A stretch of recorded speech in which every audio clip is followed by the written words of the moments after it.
2 ও 3 চাকার বাহনের মালিক ও চালকদের জন্য খুশির খবর। একটি কারণ ছাড়া লাগবে না তাদের কোনো জরিমানা। বৃহস্পতিবার নলবাড়ী শহরের জেলা প্রশাসনের কার্যালয়ে রাজ্য মন্ত্রিসভার বৈঠকে এমন সিদ্ধান্ত নেওয়া হলো। এছাড়াও বৈঠকে বেশ কিছু গুরুত্বপূর্ণ সিদ্ধান্ত নেওয়া হয়েছে মন্ত্রিসভায়। মন্ত্রিসভার বৈঠকের পরে মুখ্যমন্ত্রী হিমন্ত বিশ্ব শর্মা একটি সাংবাদিকের সম্মেলনে বক্তব্য রাখেন এবং গৃহীত সিদ্ধান্তগুলো ঘোষণা করেন। মন্ত্রিসভার বৈঠকের সিদ্ধান্তগুলো হল, সর্বশিক্ষায় 35,000 বিশেষ শিক্ষক পদ সৃষ্টি করা হবে।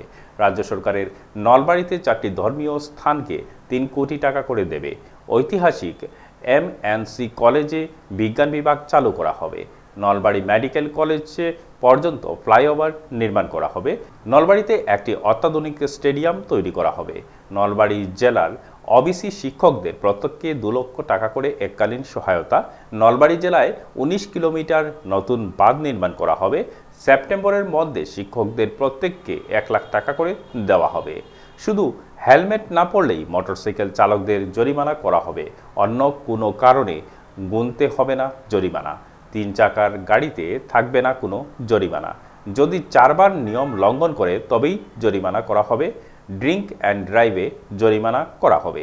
এছাড়া মারা পাগলাদিয়া ও বুরহাদিয়া নদীর তীরে বাঁধ নির্মাণ করা, টিহু নির্বাচনী এলাকায় 16 কিলোমিটার বাঁধ নির্মাণ করা ও বরক্ষেত্রীতে 3 কিলোমিটারের বাঁধ নির্মাণ করার সিদ্ধান্ত নেওয়া হয়।